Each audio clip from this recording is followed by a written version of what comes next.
Matthew 16 ଅଧ୍ୟାୟ। ଜୁନସଙ୍କ ଚିହ୍ନ।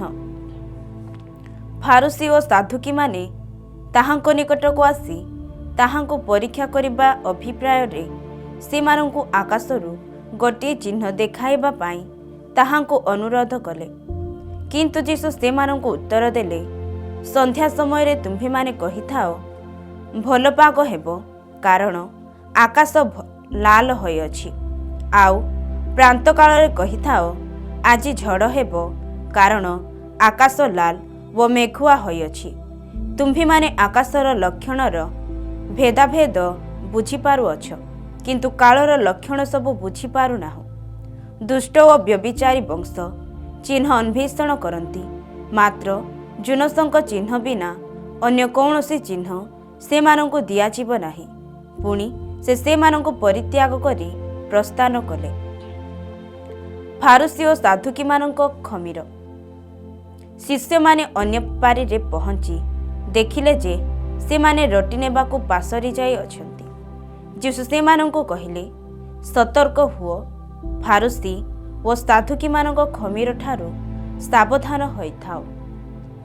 ସେଥିରେ ସେମାନେ ପରସ୍ପର ମଧ୍ୟରେ ତର୍କ ବିତର୍କ କରି କହିବାକୁ ଲାଗିଲେ, ଆମ୍ଭେମାନେ ରୁଟି ଆଣିନାହୁଁ ବୋଲି ସେ ଏହା କହୁଅଛନ୍ତି।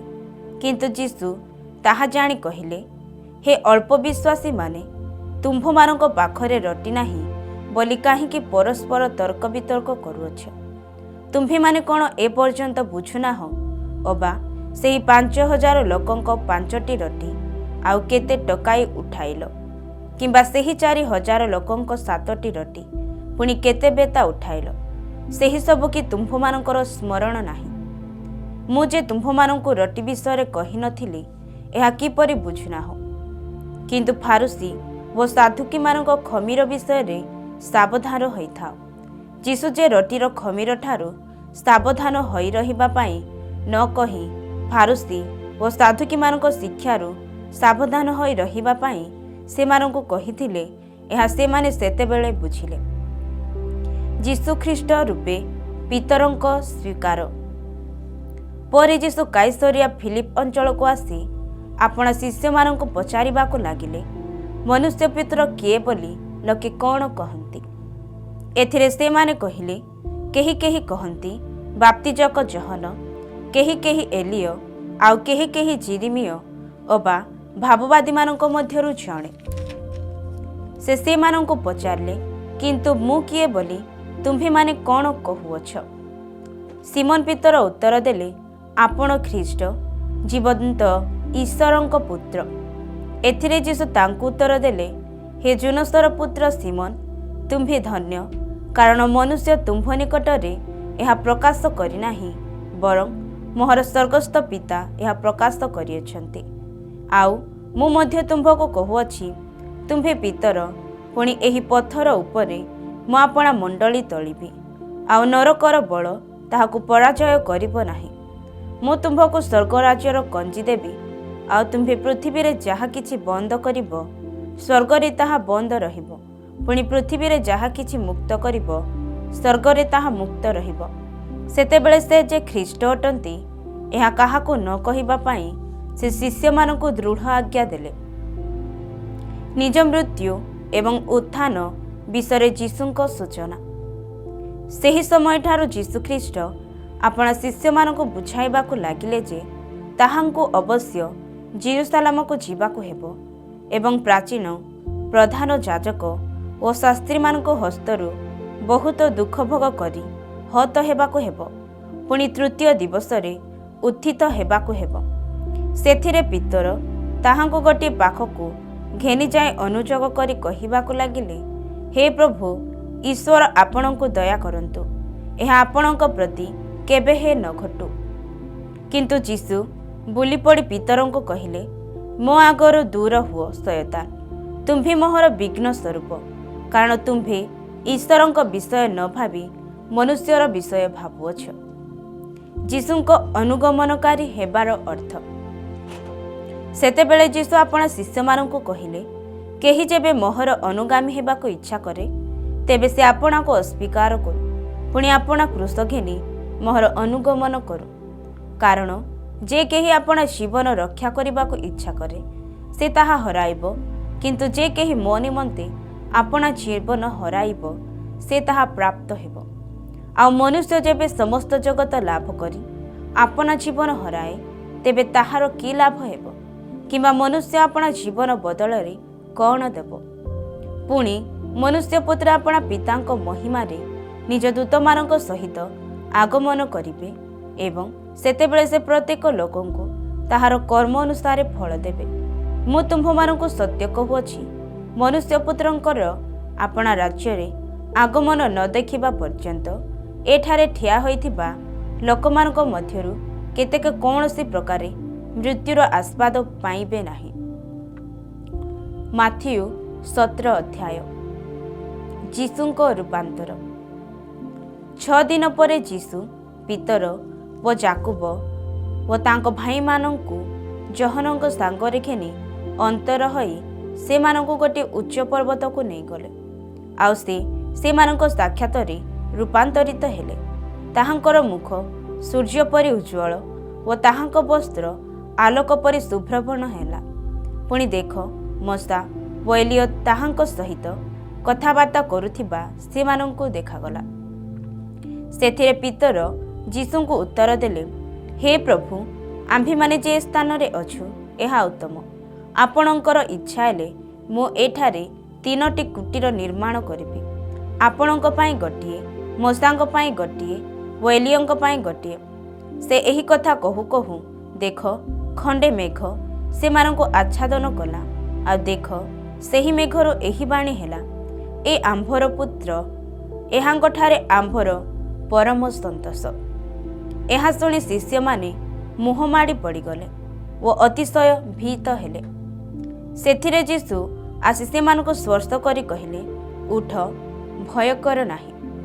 पुणी से माने उपरकु चाही केवल जीसुंक बिना आउ काहारि की देखिले नाही। से माने पर्वतरु ओह्लाइबा समय रे जीसु से मानकु आज्ञा देई कहिले, मनुष्य पुत्र मृत्युमानक मध्यरु उत्थित न हेबा पर्यंत ए दर्शनर कथा काहारि को कुह नाही।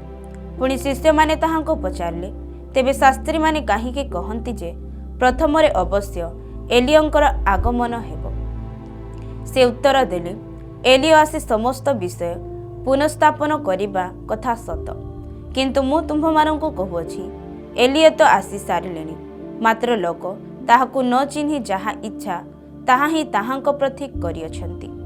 सेही प्रकार मनुष्य पुत्र मध्य सेमानको हस्तरे दुख भोग करबाकु जाउअछंती। से जे सेमानको बाप्तिजक जहनक विषय रे कहिले, शिष्य माने सेतेबेले ताहा बुझिले। भूतग्रस्त बालकर सुस्थता परे से माने लोक समूह निकट को आसंते जने लोक ताहांको पाखको आसी आंठई पड़ी कहिला, हे प्रभु, मोहर पुओ को दया करंतु, कारण से मृगी रोगर बड़ कष्ट पाऊ अछि, जेणु से थरकु थर निआरे व थरकु थर पानी रे पड़ुअछि। मु आपणक शिष्य मानक निकट को ताहाकु आनिथिली, मात्र से माने ताहाकु सुस्थ करि पारिले नाही। जीसु उत्तर देले, आरे अविश्वासी व विपथगामी वंश, केते काल मु तुम्भमानक सांगरे रहिबी, केते काल तुम्भमानक व्यवहार सहिबी, ताहाकु एठी मो पाखकु आण। आउ जीसु भूत को धमकांते से ताहाठारु बाहरी गला ओ बालकटी सेही दंडरु सुस्थ हेला। एथि उतारे शिष्य माने गोपन रे जीसुंक निकट को आसी कहिले, आम्भे माने काहीकि ताहाकु छड़ाई पारिलु नाही। जीसु से मानंकु कहिले, तुम्भमानंकर अल्प विश्वास सकाशे, कारण मु तुम्भमानंकु सत्य कहुअछि, जदि गोटिए सरिष दाना परि तुम्भमानंकर विश्वास थाए, ताहा हेले एही पर्वत को एठारु सेठाकु घुंची जा बोली कहिले ताहा घुंची जीवो, आउ किछि तुम्भमानंकर असाध्य हेब नाही। किंतु प्रार्थना व उपवास बिना अन्य कौनसी उपाय रे ए प्रकार भूत बाहरी जाए नाही। निज मृत्यु विषय रे जीसुंकर पुनः सूचना। आउ से माने गालिली रे एकत्र हेबा समय रे जीसु से मानंकु कहिले, मनुष्य पुत्र मनुष्य मानक हस्तरे समर्पित हेबाकु जाउअछंती। पुणी से माने ताहांकु बोध करिवे, आ तृतीय दिवस रे से उत्थित हेबे। एथिरे से माने अत्यंत दुखित हेले। जीसु एवं ମନ୍ଦିରର କର। ଏଥିମଧ୍ୟରେ ସେମାନେ କଫରନାହମକୁ ଆସନ୍ତି। ମନ୍ଦିରର କର ଆଦାୟକାରୀ ଲୋକେ ପିତରଙ୍କ ନିକଟକୁ ଆସି ପଚାରିଲେ, ତୁମ୍ଭମାନଙ୍କର ଗୁରୁ କ'ଣ ମନ୍ଦିରର କର ଦିଅନ୍ତି ନାହିଁ? ସେ କହିଲେ, ହଁ ଦିଅନ୍ତି। ଆଉ ସେ ଘରକୁ ଆସିଲା ଅତାରେ ଯୀଶୁ ଆଗେ ତାହାଙ୍କୁ କହିଲେ, ସିମୋନ, ତୁମ୍ଭର ମତ କ'ଣ? ପୃଥିବୀର ରାଜାମାନେ କାହା ପାଖରୁ କର ବା ରାଜସ୍ୱ ନିଅନ୍ତି? ସେମାନଙ୍କ ପୁତ୍ରମାନଙ୍କ ଠାରୁ କିମ୍ବା ବିଦେଶୀୟମାନଙ୍କ ଠାରୁ? ସେ ବିଦେଶୀୟମାନଙ୍କ ଠାରୁ ବୋଲି କହନ୍ତେ ଯୀଶୁ ତାହାଙ୍କୁ କହିଲେ, ତେବେ ତ ପୁତ୍ରମାନେ ମୁକ୍ତ। କିନ୍ତୁ ଆମ୍ଭେମାନେ ଯେପରି ସେମାନଙ୍କର ବିଘ୍ନର କାରଣ ନ ହେଉ, ଏଥିପାଇଁ ସମୁଦ୍ରକୁ ଯାଇ ବନଶୀ ପକାଅ। ଆଉ ପ୍ରଥମେ ଯେଉଁ ମାଛ ପଡ଼ିବ ତାହାକୁ ଧରି ତାହାର ମୁଖ ଫିଟାଇଲେ ଗୋଟିଏ ରୌପ୍ୟ ମୁଦ୍ରା ପାଇବ। ତାହା ଘେନି ମୋ ପାଇଁ ଓ ତୁମ୍ଭ ପାଇଁ ସେମାନଙ୍କୁ ଦିଅ। ମାଥିଉ 18 ଅଧ୍ୟାୟ। ସବୁଠାରୁ ଶ୍ରେଷ୍ଠ, ସବୁଠାରୁ ନମ୍ର। ସେତେବେଳେ ଶିଷ୍ୟମାନେ ଯୀଶୁଙ୍କ ନିକଟକୁ ଆସି ପଚାରିଲେ, ତେବେ ସ୍ୱର୍ଗ ରାଜ୍ୟରେ କିଏ ଶ୍ରେଷ୍ଠ? ସେ ଗୋଟିଏ ସାନ ପିଲାକୁ ପାଖକୁ ଡାକି ସେମାନଙ୍କ ମଧ୍ୟରେ ଠିଆ କରାଇ କହିଲେ, ମୁଁ ତୁମ୍ଭମାନଙ୍କୁ ସତ୍ୟ କହୁଅଛି, ତୁମ୍ଭେମାନେ ଫେରି ସାନ ପିଲାଙ୍କ ପରି ନ ହେଲେ କୌଣସି ପ୍ରକାରେ ସ୍ୱର୍ଗ ରାଜ୍ୟରେ ପ୍ରବେଶ କରିବ ନାହିଁ। ଅତଏବ ଯେ କେହି ଏହି ସାନ ପିଲା ପରି ଆପଣାକୁ ନମ୍ର କରେ, ସେ ସ୍ୱର୍ଗ ରାଜ୍ୟରେ ଶ୍ରେଷ୍ଠ। ଆଉ ଯେ କେହି ମୋ ନାମରେ ଏପରି ଗୋଟିଏ ସାନ ପିଲାକୁ ଗ୍ରହଣ କରେ, ସେ ମୋତେ ଗ୍ରହଣ କରେ। ବିଶ୍ୱାସରେ ବିଘ୍ନକାରୀର ଦଣ୍ଡ। କିନ୍ତୁ ଯେ କେହି ମୋ ଠାରେ ବିଶ୍ୱାସ କରୁଥିବା ଏହି କ୍ଷୁଦ୍ରମାନଙ୍କ ମଧ୍ୟରୁ ଜଣକର ବିଘ୍ନର କାରଣ ହୁଏ, ତାହା ବେକରେ ଗୋଟିଏ ବଡ଼ ଚକି ପଥର ଟଙ୍ଗାଯାଇ ତାହାକୁ ମହାସାଗରର ଅଗାଧ ଜଳରେ ବୁଡ଼ାଇ ଦିଆଯାଇଥିଲେ ତାହା ପକ୍ଷରେ ହିତକର ହୋଇଥାନ୍ତା। ହାୟ ସଂସାରର ବିଘ୍ନ ସକାଶେ ସନ୍ତାପର ପାତ୍ର। ବିଘ୍ନ ତ ନିଶ୍ଚୟ ଘଟିବ, କିନ୍ତୁ ହାୟ ଯେଉଁ ଲୋକ ଦ୍ୱାରା ବିଘ୍ନ ଘଟେ, ସେ ସନ୍ତାପର ପାତ୍ର। ତୁମ୍ଭର ହସ୍ତ ଅବା ପାଦ ଯଦି ତୁମ୍ଭର ବିଘ୍ନର କାରଣ ହୁଏ, ତେବେ ତାହା କାଟି ଫୋପାଡ଼ି ଦିଅ। ଦୁଇ ହସ୍ତ ଓ ଦୁଇ ପାଦ ଘେନି ଅନନ୍ତ ଅଗ୍ନିରେ ନିକ୍ଷିପ୍ତ ହେବା ଅପେକ୍ଷା ବରଂ ପଙ୍ଗୁ ଅବା ଖଞ୍ଜ ହୋଇ ଜୀବନରେ ପ୍ରବେଶ କରିବା ତୁମ୍ଭ ପକ୍ଷରେ ଭଲ। ଆଉ ତୁମ୍ଭର ଚକ୍ଷୁ ଯଦି ତୁମ୍ଭର ବିଘ୍ନର କାରଣ ହୁଏ, ତେବେ ତାହାକୁ ଉପାଡ଼ି ଫୋପାଡ଼ି ଦିଅ। ଦୁଇ ଚକ୍ଷୁ ଘେନି ଅଗ୍ନିମୟ ନରକରେ ନିକ୍ଷିପ୍ତ ହେବା ଅପେକ୍ଷା ବରଂ ଏକ ଚକ୍ଷୁ ଘେନି ଜୀବନରେ ପ୍ରବେଶ କରିବା ତୁମ୍ଭ ପକ୍ଷରେ ଭଲ। ହଜିରା ମେଣ୍ଢାର ଦୃଷ୍ଟାନ୍ତ। ସାବଧାନ, ଏହି କ୍ଷୁଦ୍ରମାନଙ୍କ ମଧ୍ୟରୁ ଜଣକୁ ହିଁ ତୁଚ୍ଛ ଜ୍ଞାନ କର ନାହିଁ, କାରଣ ମୁଁ ତୁମ୍ଭମାନଙ୍କୁ ସତ୍ୟ କହୁଅଛି, ସ୍ୱର୍ଗରେ ସେମାନଙ୍କର ଦୂତମାନେ ସର୍ବଦା ମୋହର ସ୍ୱର୍ଗସ୍ଥ ପିତାଙ୍କ ମୁଖ ଦର୍ଶନ କରନ୍ତି। କାରଣ ଯାହା ହଜିଅଛି ତାହା ରକ୍ଷା କରିବା ନିମନ୍ତେ ମନୁଷ୍ୟପୁତ୍ର ଆସିଅଛନ୍ତି। ତୁମ୍ଭେମାନେ କ'ଣ ମନେକର, କୌଣସି ଲୋକର ଯଦି 100 ମେଣ୍ଢା ଥାଏ ଆଉ ସେମାନଙ୍କ ମଧ୍ୟରୁ ଗୋଟିଏ ବଣା ହୋଇଯାଏ, ତେବେ କ'ଣ ଅନିଷ୍ପତକୁ ପର୍ବତରେ ଛାଡ଼ି ସେ ଯାଇ ସେହି ବଣା ହୋଇଥିବା ମେଣ୍ଢାଟି ଖୋଜେ ନାହିଁ? ଆଉ ଯଦି ସେ ତାହାକୁ ପାଏ, ତାହେଲେ ମୁଁ ତୁମ୍ଭମାନଙ୍କୁ ସତ୍ୟ କହୁଅଛି, ଯେଉଁ ଅନିଷ୍ପତଟି ବଣା ହୋଇ ନଥିଲା ସେମାନଙ୍କ ଅପେକ୍ଷା ଏହି ଗୋଟିକ ଲାଗି ସେ ଅଧିକ ଆନନ୍ଦ କରେ। ସେହି ପ୍ରକାରେ ଏହି କ୍ଷୁଦ୍ରମାନଙ୍କ ମଧ୍ୟରୁ ଯେ ଗୋଟିଏ ବିନଷ୍ଟ ହୁଏ, ଏହା ତୁମ୍ଭମାନଙ୍କ ସ୍ୱର୍ଗସ୍ଥ ପିତାଙ୍କର ଇଚ୍ଛା ନୁହେଁ। ପାପ କରିଥିବା ଭାଇ ସମ୍ବନ୍ଧରେ। ଯଦି ତୁମ୍ଭ ଭାଇ ପାପ କରେ, ତେବେ ଯାଇ କେବଳ ତୁମ୍ଭ 2 ଜଣଙ୍କ ମଧ୍ୟରେ ତାହାକୁ ତାହାର ଦୋଷ ଦେଖାଅ। ଯଦି ସେ ତୁମ୍ଭର କଥା ଶୁଣେ, ତେବେ ତୁମ୍ଭେ ଆପଣା ଭାଇକୁ ଲାଭ କର। କିନ୍ତୁ ଯଦି ସେ ନ ଶୁଣେ, ତାହେଲେ ତୁମ୍ଭ ସାଙ୍ଗରେ ଆଉ ଜଣେ ବା 2 ଜଣଙ୍କୁ ଘେନିଯାଅ, ଯେପରି 2 ବା 3 ସାକ୍ଷୀଙ୍କ ମୁଖରେ ସମସ୍ତ କଥା ସ୍ଥିର କରାଯିବ। ଯଦି ସେ ସେମାନଙ୍କ କଥା ନ ମାନେ, ତେବେ ମଣ୍ଡଳୀକୁ କୁହ, ଆଉ ଯଦି ସେ ମଣ୍ଡଳୀ କଥା ମଧ୍ୟ ନ ମାନେ, ତେବେ ସେ ତୁମ୍ଭ ଦୃଷ୍ଟିରେ ବିଜାତୀୟ ଓ କରଗ୍ରାହୀ ପରି ହେଉ। ମୁଁ ତୁମ୍ଭମାନଙ୍କୁ ସତ୍ୟ କହୁଅଛି, ତୁମ୍ଭେମାନେ ପୃଥିବୀରେ ଯାହା ସବୁ ବନ୍ଦ କରିବ, ସ୍ୱର୍ଗରେ ସେହି ସବୁ ବନ୍ଦ ରହିବ। ପୁଣି ପୃଥିବୀରେ ଯାହା ସବୁ ମୁକ୍ତ କରିବ, ସ୍ୱର୍ଗରେ ସେହି ସବୁ ମୁକ୍ତ ରହିବ। ପୁନଶ୍ଚ ମୁଁ ତୁମ୍ଭମାନଙ୍କୁ ସତ୍ୟ କହୁଅଛି, ପୃଥିବୀରେ ତୁମ୍ଭମାନଙ୍କ ମଧ୍ୟରୁ 2 ଜଣ ଯେକୌଣସି ବିଷୟରେ ଏକମନା ହୋଇ ଯାହା କିଛି ମାଗିବେ, ତାହା ମୋର ସ୍ୱର୍ଗସ୍ଥ ପିତାଙ୍କ କର୍ତ୍ତୃକ ସେମାନଙ୍କ ପ୍ରତି ଘଟିବ। କାରଣ ଯେଉଁ ସ୍ଥାନରେ 2 କି 3 ଜଣ ମୋ ନାମରେ ଏକତ୍ର ହୁଅନ୍ତି, ସେହି ସ୍ଥାନରେ ମୁଁ ସେମାନଙ୍କ ମଧ୍ୟରେ ଉପସ୍ଥିତ ଅଛି। କ୍ଷମା ନ ଦେବାର ଦାସର ଦୃଷ୍ଟାନ୍ତ। ସେତେବେଳେ ପିତର ତାହାଙ୍କ ପାଖକୁ ଆସି ପଚାରିଲେ, ହେ ପ୍ରଭୁ, କେତେଥର ମୋର ଭାଇ ମୋ ବିରୁଦ୍ଧରେ ପାପ କଲେ ମୁଁ କ୍ଷମା କରିବି? କି 7 ଥର ପର୍ଯ୍ୟନ୍ତ? ଯୀଶୁ ତାହାଙ୍କୁ କହିଲେ, ତୁମ୍ଭକୁ କେବଳ 7 ଥର ପର୍ଯ୍ୟନ୍ତ କହୁନାହିଁ, ମାତ୍ର 70 ଗୁଣ 7 ଥର ପର୍ଯ୍ୟନ୍ତ। ଅତଏବ ସ୍ୱର୍ଗରାଜ୍ୟ ଆପଣା ଦାସମାନଙ୍କ ସହିତ ହିସାବ କରିବାକୁ ଇଚ୍ଛୁକ ଜଣେ ରାଜାଙ୍କ ସଦୃଶ। ସେ ହିସାବ ଆରମ୍ଭ କରନ୍ତେ 3 କୋଟି ଟଙ୍କା ଋଣ କରିଥିବା ଜଣେ ଦାସ ତାହାଙ୍କ ଛାମୁକୁ ଅଣାଗଲା। କିନ୍ତୁ ତାହାର ପରିଶୋଧ କରିବାକୁ କିଛି ନଥିବାରୁ ତାହାର ପ୍ରଭୁ ତାହାକୁ ଏବଂ ତାହାର ସ୍ତ୍ରୀ, ପିଲାପିଲି ଓ ସର୍ବସ୍ୱ ବିକ୍ରୟ କରି ପରିଶୋଧ ନେବାକୁ ଆଜ୍ଞା ଦେଲେ। ତେଣୁ ସେହି ଦାସ ତାହାକୁ ଭୂମିଷ୍ଠ ପ୍ରଣାମ କରି କହିବାକୁ ଲାଗିଲା, ଆପଣ ମୋ ବିଷୟରେ ଧୈର୍ଯ୍ୟ ଧରନ୍ତୁ, ମୁଁ ଆପଣଙ୍କୁ ସବୁ ପରିଶୋଧ କରିଦେବି। ସେଥିରେ ସେହି ଦାସର ପ୍ରଭୁ ସଦୟ ହୋଇ ତାହାଙ୍କୁ ମୁକ୍ତ କରିଦେଲେ ଓ ତାହାର ଋଣ କ୍ଷମା କଲେ। କିନ୍ତୁ ସେହି ଦାସ ବାହାରି ଯାଇ ତାହାଠାରୁ 50 ଟଙ୍କା ଋଣ କରିଥିବା ଜଣେ ସହଦାସର ଦେଖା ପାଇ ତାହାକୁ ଧରି ତାହାର ଗଳା ଚିପି କହିବାକୁ ଲାଗିଲା, ତୁ ଯାହା ଧାର ସୁଝିଦେ। ତେଣୁ ତାହାର ସହଦାସ ଭୂମିଷ୍ଠ ହୋଇ ତାହାକୁ ବିନତି କରି କହିବାକୁ ଲାଗିଲା, ଆପଣ ମୋ ବିଷୟରେ ଧୈର୍ଯ୍ୟ ଧରନ୍ତୁ, ମୁଁ ଆପଣଙ୍କୁ ପରିଶୋଧ କରିଦେବି। ମାତ୍ର ସେ ସମ୍ମତ ହେଲା ନାହିଁ, କିନ୍ତୁ ଯାଇ ଋଣ ପରିଶୋଧ ନ କରିବା ଯାଏ ତାହାକୁ କାରାଗାରରେ ପକାଇଦେଲା। ତେଣୁ ତାହାର ସହଦାସମାନେ ଏହି ଘଟଣା ଦେଖି ଅତ୍ୟନ୍ତ ଦୁଃଖିତ ହେଲେ ଓ ଯାଇ ସେମାନଙ୍କ ପ୍ରଭୁଙ୍କୁ ସମସ୍ତ ଘଟଣା ବର୍ଣ୍ଣନା କରି ଜଣାଇଲେ। ସେଥିରେ ତାହାର ପ୍ରଭୁ ତାହାକୁ ପାଖକୁ ଡକାଇ କହିଲେ, ରେ ଦୁଷ୍ଟ ଦାସ, ତୁ ମୋତେ ବିନତି କରିବାରୁ ମୁଁ ତୋର ସେହି ସମସ୍ତ ଋଣ କ୍ଷମା କଲି। ମୁଁ ଯେ ରୂପ ତୋତେ ଦୟା କଲି, ସେ ରୂପେ ମଧ୍ୟ ଆପଣାର ସହଦାସକୁ ଦୟା କରିବା କି ତୋହର କର୍ତ୍ତବ୍ୟ ନଥିଲା?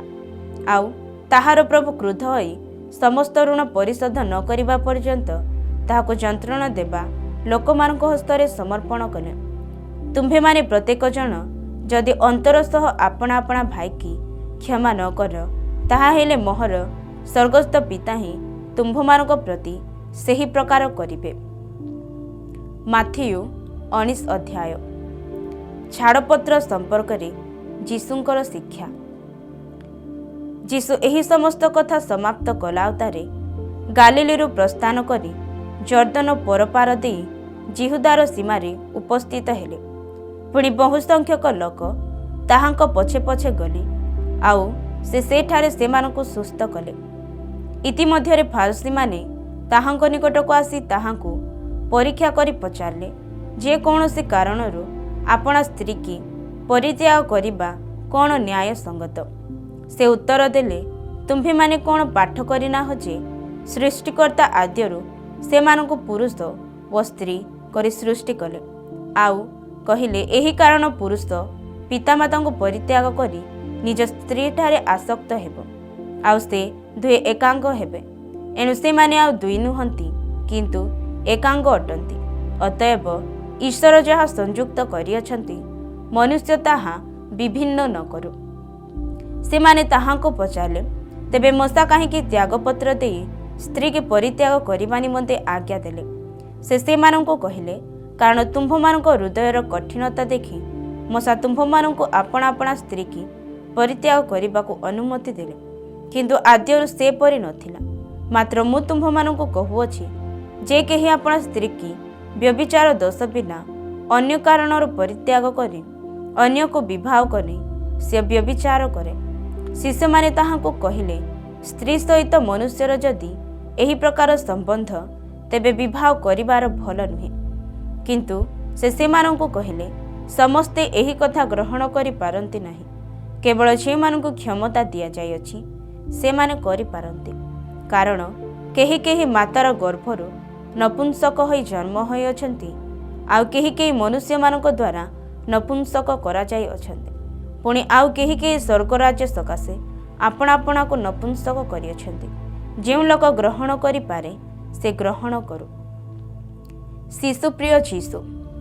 ସେତେବେଳେ ଯୀଶୁ ଯେପରି ଶିଶୁମାନଙ୍କ ଉପରେ ହାତ ଥୋଇ ପ୍ରାର୍ଥନା କରନ୍ତି, ଏଥିପାଇଁ ସେମାନେ ତାହାଙ୍କ ନିକଟକୁ ଅଣାଗଲେ। ମାତ୍ର ଶିଶୁମାନେ ଆଣୁଥିବା ଲୋକମାନଙ୍କୁ ଧମକ ଦେଲେ। କିନ୍ତୁ ଯୀଶୁ କହିଲେ, ଶିଶୁମାନଙ୍କୁ ଛାଡ଼ି ଦିଅ, ସେମାନଙ୍କୁ ମୋ ନିକଟକୁ ଆସିବାକୁ ମନା କର ନାହିଁ, କାରଣ ସ୍ୱର୍ଗରାଜ୍ୟ ଏହି ପ୍ରକାର ଲୋକମାନଙ୍କର। ଆଉ ସେ ସେମାନଙ୍କ ଉପରେ ହାତ ଥୋଇ ସେଠାରୁ ପ୍ରସ୍ଥାନ କଲେ। ଜଣେ ଧନୀ ଯୁବା। ଆଉ ଦେଖ, ଜଣେ ତାହାଙ୍କ ନିକଟକୁ ଆସି ପଚାରିଲେ, ହେ ଗୁରୁ, ଅନନ୍ତ ଜୀବନ ପ୍ରାପ୍ତ ହେବା ନିମନ୍ତେ ମୁଁ କେଉଁ ସତ୍କର୍ମ କରିବି? ଯୀଶୁ ତାଙ୍କୁ କହିଲେ, ସତ୍ ବିଷୟରେ ମୋତେ କାହିଁକି ପଚାରୁଅଛ? ସତ୍ କେବଳ ଜଣେ, କିନ୍ତୁ ତୁମ୍ଭେ ଯଦି ଜୀବନରେ ପ୍ରବେଶ କରିବାକୁ ଇଚ୍ଛା କର, ତେବେ ଆଜ୍ଞା ସବୁ ପାଳନ କର। ସେ ତାହାଙ୍କୁ ପଚାରିଲେ, କି ପ୍ରକାର ଆଜ୍ଞା? ଯୀଶୁ କହିଲେ, ଏହିସବୁ ନରହତ୍ୟା କର ନାହିଁ, ବ୍ୟଭିଚାର କର ନାହିଁ, ଚୋରି କର ନାହିଁ, ମିଥ୍ୟା ସାକ୍ଷ୍ୟ ଦିଅ ନାହିଁ, ପିତାମାତାଙ୍କୁ ସମାଦର କର, ପୁଣି ତୁମ୍ଭର ପ୍ରତିବାସୀକୁ ଆତ୍ମାତୁଲ୍ୟ ପ୍ରେମ କର। ସେହି ଯୁବକ ତାହାଙ୍କୁ କହିଲେ, ଏହି ସମସ୍ତ ମୁଁ ପାଳନ କରିଅଛି, ମୋର ଆଉ କ'ଣ ଊଣା ଅଛି? ଯୀଶୁ ତାଙ୍କୁ କହିଲେ, ଯଦି ତୁମ୍ଭେ ସିଦ୍ଧ ହେବାକୁ ଇଚ୍ଛା କର, ତେବେ ଯାଇ ଆପଣାର ସର୍ବସ୍ୱ ବିକ୍ରୟ କରି ଦରିଦ୍ରମାନଙ୍କୁ ଦାନ କର, ଆଉ ତୁମ୍ଭେ ସ୍ୱର୍ଗରେ ଧନ ପାଇବ। ପୁଣି ଆସି ମୋର ଅନୁଗମନ କର। କିନ୍ତୁ ଏ କଥା ଶୁଣି ଯୁବକଟି ଦୁଃଖିତ ହୋଇ ଚାଲିଗଲେ, କାରଣ ତାହାଙ୍କର ବହୁତ ସମ୍ପତ୍ତି ଥିଲା। ସେଥିରେ ଯୀଶୁ ଆପଣା ଶିଷ୍ୟମାନଙ୍କୁ କହିଲେ, ମୁଁ ତୁମ୍ଭମାନଙ୍କୁ ସତ୍ୟ କହୁଅଛି, ଧନୀ ଲୋକ ଅତି କଷ୍ଟରେ ସ୍ୱର୍ଗରାଜ୍ୟରେ ପ୍ରବେଶ କରିବ। ପୁନଶ୍ଚ ମୁଁ ତୁମ୍ଭମାନଙ୍କୁ କହୁଅଛି, ଈଶ୍ୱରଙ୍କ ରାଜ୍ୟରେ ଧନୀ ଲୋକର ପ୍ରବେଶ କରିବା ଅପେକ୍ଷା ବରଂ ସୂଚୀର ଛିଦ୍ର ଦେଇ ଅଟର ପ୍ରବେଶ କରିବା ସହଜ। ଶିଷ୍ୟମାନେ ଏହା ଶୁଣି ଆଶ୍ଚର୍ଯ୍ୟାନ୍ୱିତ ହୋଇ କହିଲେ, ତେବେ କିଏ ପରିତ୍ରାଣ ପାଇପାରେ? ଯୀଶୁ ସେମାନଙ୍କୁ ଏକ ଦୃଷ୍ଟିରେ ଚାହିଁ କହିଲେ, ଏହା ମନୁଷ୍ୟର ଅସାଧ୍ୟ, କିନ୍ତୁ ଈଶ୍ୱରଙ୍କର ସମସ୍ତ ସାଧ୍ୟ। ସେଥିରେ ପିତର ତାହାଙ୍କୁ ଉତ୍ତର ଦେଲେ, ଦେଖନ୍ତୁ, ଆମ୍ଭେମାନେ ସମସ୍ତ ପରିତ୍ୟାଗ କରି ଆପଣଙ୍କ ଅନୁଗାମୀ ହୋଇଅଛୁ, ଆମ୍ଭେମାନେ ତେବେ କ'ଣ ପାଇବା? ଯୀଶୁ ସେମାନଙ୍କୁ କହିଲେ, ମୁଁ ତୁମ୍ଭମାନଙ୍କୁ ସତ୍ୟ କହୁଅଛି, ନୂତନ ସୃଷ୍ଟିରେ ଯେତେବେଳେ ମନୁଷ୍ୟପୁତ୍ର ଆପଣା ଗୌରବମୟ ସିଂହାସନରେ ଉପବେଶନ କରିବେ, ସେତେବେଳେ ମୋହର ଅନୁଗାମୀ ହୋଇଅଛ ଯେ ତୁମ୍ଭେମାନେ ମଧ୍ୟ ଦ୍ୱାଦଶ ସିଂହାସନରେ ଉପବେଶନ କରି ଇସ୍ରାଏଲର ଦ୍ୱାଦଶ ଗୋଷ୍ଠୀକି ଶାସନ କରିବ। ପୁଣି ଯେ କେହି ମୋହର ନାମ ସକାଶେ ଗୃହ କି, ଭ୍ରାତା କି, ଭଗ୍ନୀ କି, ପିତା କି, ମାତା କି, ସନ୍ତାନ ସନ୍ତତି କି ଭୂମି ପରିତ୍ୟାଗ କରେ, ସେ ବହୁଗୁଣ ପାଇବ, ପୁଣି ଅନନ୍ତ ଜୀବନର ଅଧିକାରୀ ହେବ। କିନ୍ତୁ ପ୍ରଥମରେ ଥିବା ଅନେକ ଲୋକ ଶେଷରେ ପଡ଼ିବେ ଓ ଶେଷରେ ଥିବା ଅନେକ ଲୋକ ପ୍ରଥମ ହେବେ।